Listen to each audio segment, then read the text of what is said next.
I don't really hear a lot of people talk about Dracula as often as I hear them talk about the Godfather series or Apocalypse Now, and it's not my favorite Coppola film. I don't feel like it's scary enough to be called a horror movie, and there's a little bit too much mind control for me to be comfortable seeing it as romance. If you haven't seen Dracula, I'd still say check it out, just because it's one of the most beautiful movies I've ever seen. It's filled with amazing shots, amazing costumes, just aesthetically, it rules. And that brings me to what I want to talk about today, the opening scene, because I think it sets the tone for the whole film in a really cool way.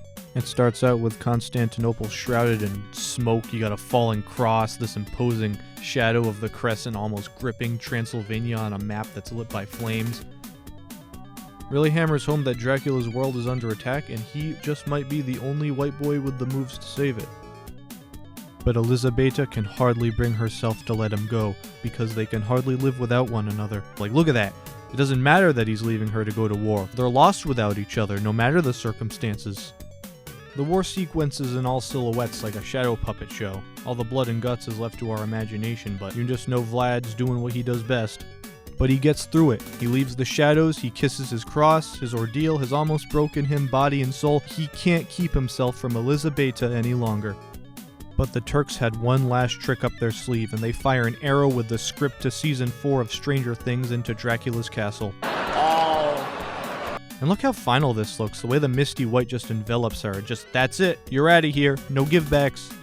This guy doesn't even try to have any bedside manner, he's just like, yeah, she's in hell. And this is just the last straw for him. God sent him off to what could have been his death. He kills all these guys only to find out his whole ordeal was for nothing. And then we get Prince Vlad's true transformation into Dracula. Look at the way the blood just starts to ooze into the room out of nowhere. Just really solidifying that this is a monster's home now. This is where the enemy of all that is holy lives. You skipped over the wooden paneling. Talk more about the wooden paneling.